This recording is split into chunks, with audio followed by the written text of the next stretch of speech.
This is the ultimate guide on how to optimize your Windows in 2025 for gaming, guys, and I'm gonna show you directly the best Nvidia control panel settings with a detailed explanation on what to use. These are overall the best settings for gaming, as well as the best network adapter settings for gaming for the least amount of latency, and all the crucial Windows tweaks which I did, like debloating my system, and also a few other visual tweaks which you can do to just squeeze out a little bit better performance out of your gaming machine. So therefore, if you enjoyed the video, please make sure that you leave a like and subscribe, guys, and now let's continue. And now I'm about to cover the best Nvidia control panel settings with descriptions, why you should use it and whatnot.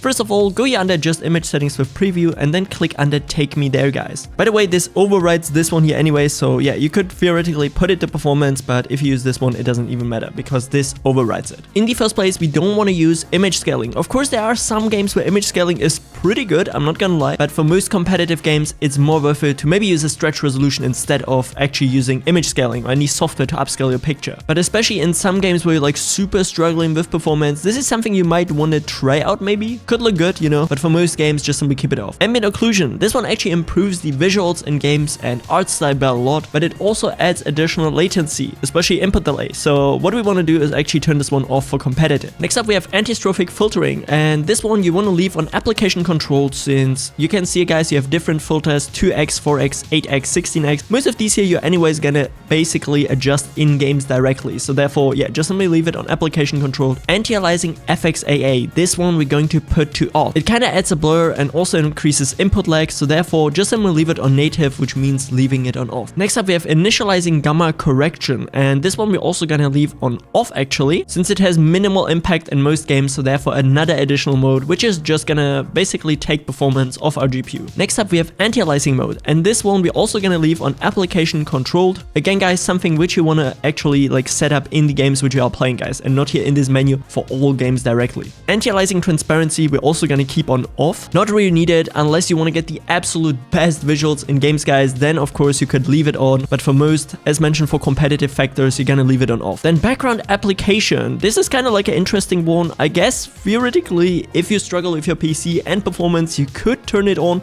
and put everything which is in the background, maybe YouTube running or whatever, or like wallpaper engine, as you can see here, to be kind of slowed down to 20 FPS only. That would make sense, I guess. Yeah, you could try it out. Kind of interesting feature. For me personally, I don't run into these issues, so I keep it on off. Then CUDA GPUs, you basically want to leave on all, guys, and it allows all your CUDA cores to basically be used for gaming, so therefore make sure that this one is turned on. Super important. And matching to it, the CUDA system fallback policy, you're gonna leave just simply on driver default. Next up, guys, we have DSR factors, and this one is kind of interesting because you can do upscaling. And let's say as an example now that my screen is 1080p. I could actually, for certain story games maybe, where it's like super important, I could upscale my picture by times 1.78, you know, to get down to 2560 times 1440 on my 1080p monitor. It's of course not gonna look as good, but it is something which you should try out maybe in story games, you know, to upscale the picture even more and just get like a little bit better visuals. Let's say that you may be playing the new Assassin's Creed or whatever you guys want to play, and you feel like, damn, this game already looks good, but I want to look even better. This is something which you should try out maybe, or even for some competitive games like Warzone. Personally, I would use the legacy scaling, but yeah, here you can see, guys, you have 1.5, 1.2,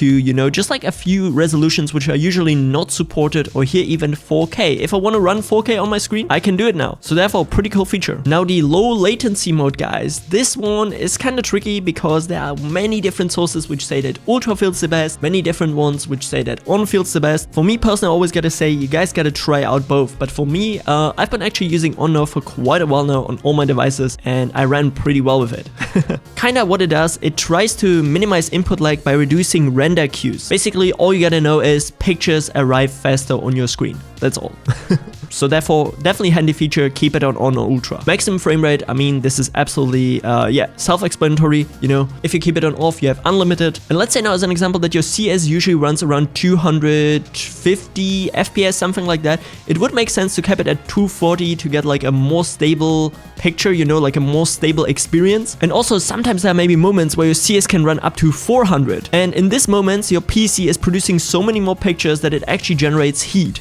And after a longer gaming period, if you don't have like super optimal cooling in your PC, this could cause thermal throttling. So therefore actually 240 might be the sweet spot if you're around there, you know. Cap your FPS on a little bit like weaker to mid-end systems, and on high-end just simply keep it off. Multi-frame sampled AA, this one we're going to put to off as well, guys, since this one actually can cause visual issues in some games, so therefore turn it off, guys. We want the competitive advantage. OpenGL GDI compatibility we're gonna leave on auto. There are really no benefits to kind of like putting it on performance or compatibility. And now to OpenGL render GPU, this one they're just simply gonna select your current GPU which you have right now, which kind of just selects like, oh yeah, for most of my tasks I want to use my main GPU if you have multiple ones, which yeah, who has multiple Nvidia GPUs in 2025? You know what I'm saying? Like SLI and stuff like that doesn't exist really anymore, so therefore yeah, don't be worried there. Then we have the power management mode. There of course we want to prefer maximum performance. I mean, kind of self-explanatory. You're kind of just preventing the downclocking of your GPU, so therefore yeah, keep it on max performance. Preferred refresh rate of course on the highest available. Yeah, super important, guys. If you're already using a 240 Hz panel, you also want to use the maximum hertz. Now for the shader cache size, you could leave it on 10 or even unlimited. For me, I always keep it on 10. Doesn't really make a difference. It kind of just speeds up loading times and reduces stutter, you know, especially if you're playing maybe larger open world games. Next up we have texture filtering. This one we actually want to keep on because it slightly boosts performance. You're of course going to lose a little bit of the visual quality, but it's so small, guys, that it's actually worth the performance increase. Next up we have texture filtering LOD bias, and this one doesn't really matter because we're not changing in most games actually the level of detail. We can kind of like reduce textures even more with a specific tool called the Nvidia Profile Inspector.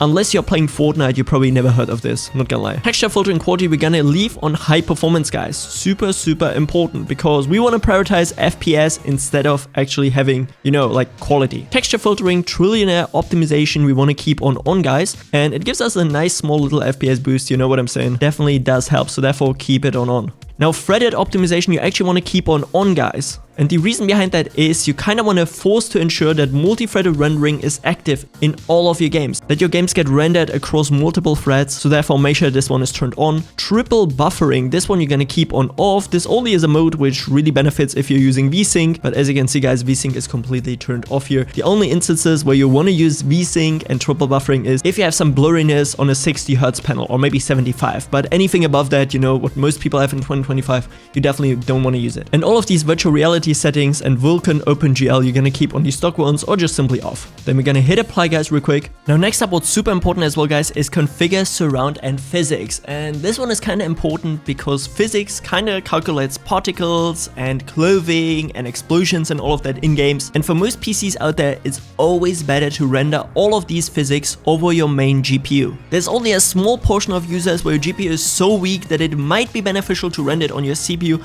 but for most instances, guys, you want to definitely render this on your GPU to free up the CPU. You know, this is a super heavy task, so therefore you don't want to put it on your CPU, but rather on your GPU. For me here, as you can see, I'm running a 4090, so therefore it's of course a no-brainer that I render it over that and rather leave all the rest of the power for my CPU. Next up, under change resolution, you definitely want to make sure that you're checking out your main desktop res and always select the highest refresh rate, guys. There's so many people who don't have that actually. And under adjust color settings, you can also make your games a little bit more colorful. This is a special trick, guys. With digital vibrance, you can see mine is right now set on plus 75%, and the same as well with adjust video color settings, where I put my saturation as well on plus 75%. This is gonna make your games look so much more saturated, guys, so therefore that's a great feature which you actually want to utilize for most competitive games especially. And if you go under adjust desktop size and position, actually, unless you are not using a stretch resolution, guys, you want to have no scaling at all. But for me, I'm right now using a stretch res actually in most games, so therefore I'm using full screen, and you always want to perform the scaling actually on the display itself, guys. Here again, I only have to put it on GPU because of Counter-Strike 2, you know, it doesn't work really with that. But for most of you out there, guys, you always want to perform the scaling on the display and not put another heavy task on your GPU. Here, once again, double check that your refresh rate is set on the highest possible and then hit apply. Are you currently struggling with super high ping in all of your favorite games? This is exactly where NoPing is coming in clutch. NoPing is going to help you to pick the best DNS servers in your near to make sure that you have the least amount of ping. All you have to do is select your favorite game, and it's going to show you all these servers which are available in your near. Now all you have to do is pick the one with the least amount of MS, and you're going to get the most secure and best connection to these game servers. On top of that, the brand new improved version of the NoPing client has some of the best FPS tweaks, which are all approved and well tested, built directly into the client. And with my link in the video description, you can try it out for absolutely free. So therefore, make sure that you check it out right now and elevate your gaming experience. And what we're about to set up in the first place, guys, are the right network adapter settings, and that's super easy. All you gotta do is search up the device manager in your Windows search bar until you can find control panel, open it up, and then you have this new window here. What we're going to search from here on is now network adapters. And for most of you, there might be actually multiple. As you can see, guys, I have my LAN connection, which is my Realtek Gaming 2.5 GB family controller. And then I of course also have my Wi-Fi. And what you can do is select either of those here, just simply double click onto it. For me, I'm using most of the time actually my LAN connection, so therefore I'm going to double click onto it. And then you can see the general settings. And what we want to do is click under advanced here on the top. And once we're in advanced now, guys, we're going to go through this whole entire list and I'm going to give you all of the best settings. First of all, advanced EE, we're going to put on disable. This one is going to reduce latency spikes, which we definitely don't want for gaming. Next up, we have RRP offload. This one we're also going to put to disable since we want to prevent offloading actually for gaming. Next up, we have EE max support speed, and this one we're going to put completely to the highest since we want to have the most stable speed, so therefore 1 GB per second full duplex. Energy efficiency Ethernet. This one we're going to put as well to disabled. Flow control, we're also going to put to disabled, guys, since it can add latency and it's better to turn this off for gaming, so therefore don't leave it on RX TX enable, straight up disabled. Gigabyte light. This one we're going to put as well to disabled, guys, since this is also another unnecessarily power saving feature, so therefore disabled. Green Ethernet. This one you also want to disable. It kind of gives you better latency and is also more stable, so therefore put it on disabled. Interrupt moderation.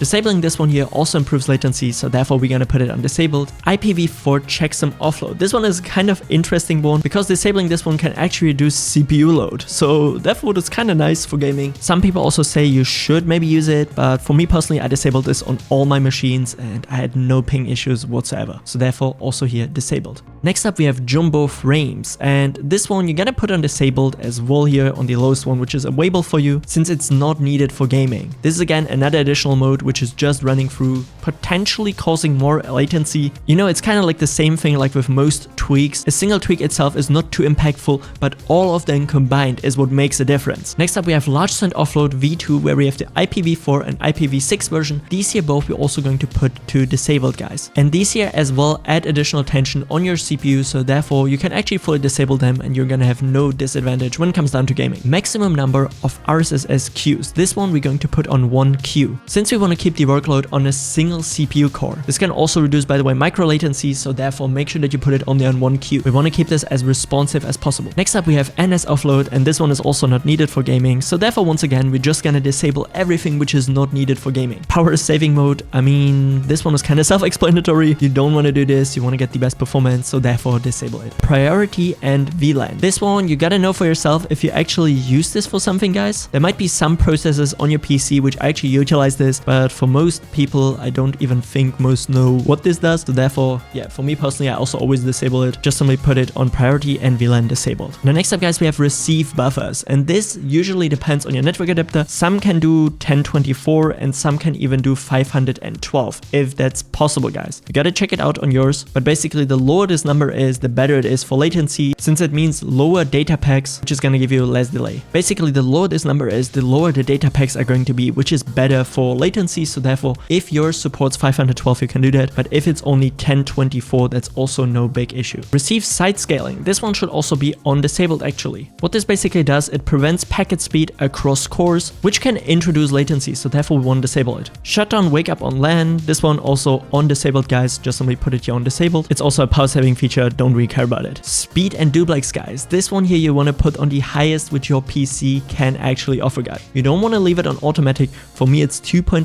gigabits per second. TCP checksum offload IPv4 and IPv6. You want to both of them actually put onto disabled here as well, guys. Next up, we have transmit buffers. This one you want to keep again on the lowest one possible, which from here is actually 512, which is going to give you the least amount of latency. UDP checksum offload IPv4 and IPv6, you're both of them as well going to put onto disabled, which is again going to improve your latency overall. VLAN ID you're going to keep on the default one. And wake up on magic packet you're going to put onto disabled, guys. The same as well with wake up on pattern match.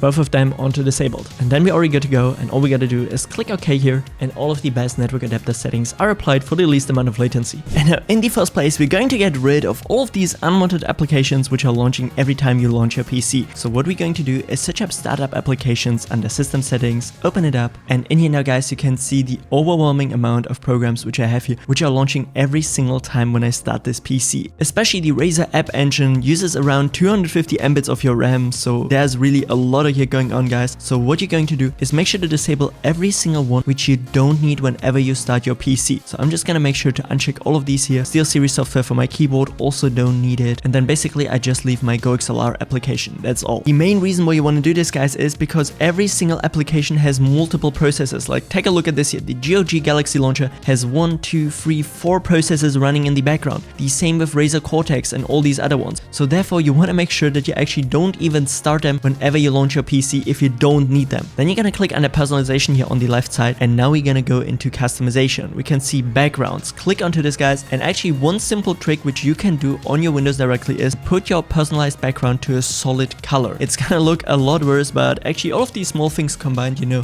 they do improve your performance. But I'm gonna keep it here on picture right now because I really like my background. What we're gonna do is go back one, then scroll down again until you can see colors, and there you're gonna make sure that you put transparency effects, windows and surfaces appear translucent on off, guys. Super important as well. Then we're gonna go over under applications, and there we have installed application. Just go through this list here real quick, and if you see something which you don't need or don't want anymore, just simply uninstall it real quick from your PC. It only takes a few seconds, guys. Here as an example, I now uninstalled my TeamSpeak overlay from Overwolf. Just simply go through it real quick and make sure the number of installed applications is as low as possible. Once we're done with these, we're gonna go into our Windows search bar and type in their performance until we can see adjust the appearance and performance of Windows. In this window now, you can basically select how your Windows should look like, whether it should be adjusted for best appearance, which is gonna enable all of these animations and basically everything which Windows has to offer to look as good as possible, or straight up for best performance. And for me personally, guys, I always click under adjust for best performance and then only enable show thumbnails instead of icons. That way you can still see MP4 files or recordings with a small preview of what's actually in the recording. Then all you gotta do is click under apply real quick, and then you can see your Windows is not gonna have all these fancy animations anymore.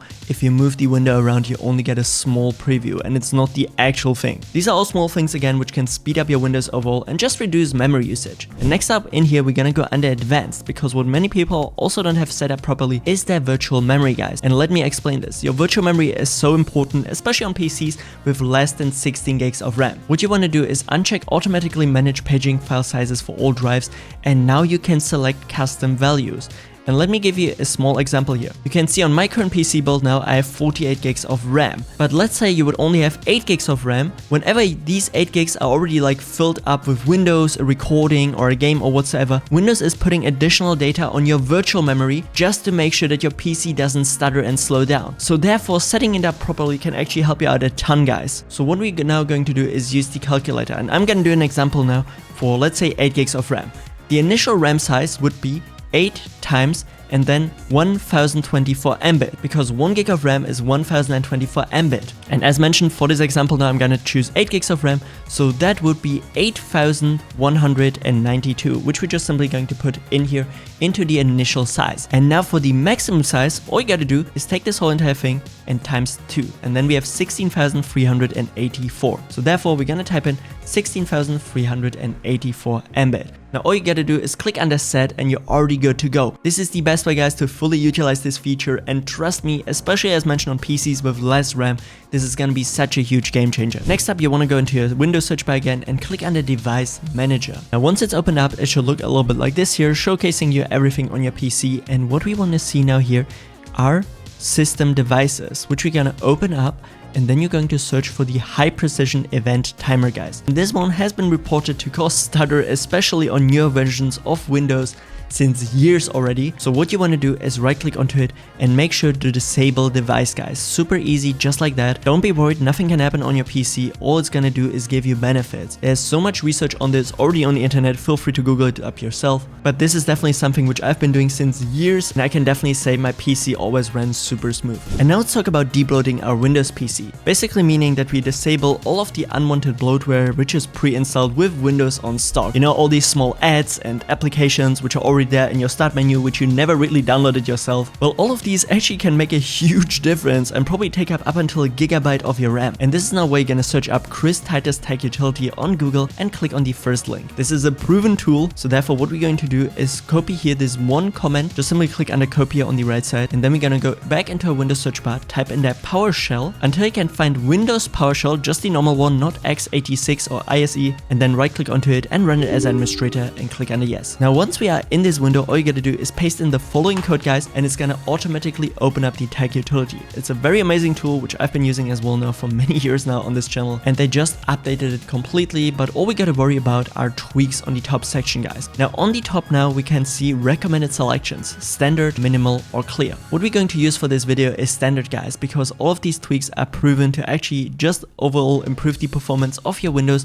without any downsides. And the best part about it is the tech utility automatically creates a restore point, so therefore you don't have to worry. It's gonna delete all kinds of temporary files, disable consumer features, which are basically third-party applications and programs which are pre-installed on your Windows PC, your telemetry, which is kind of just Microsoft collecting data, game DVR, which is this built-in recording app which also no one really uses on Windows since everyone is using OBS or Nvidia, and a whole bunch of other tweaks. The best part is as well, you can just hover over it and it's gonna tell you exactly what it does. But before we're gonna apply this, we're also gonna click here under Run O&O Setup on the bottom. Now what Run O&O Setup does, it's basically applying a bunch of privacy settings which are really good, like disable and reset advertising ID, disable transmission of typing information, and basically a whole bunch of more processes which are just collecting data off your PC, guys. So what we're going to do is click under Actions and apply only recommended settings, guys. That one is super important. It's gonna ask you again if you want to create a restore point, and then afterwards all of these settings are successfully applied. It's very easy to use. Now we're gonna close this, click under OK here,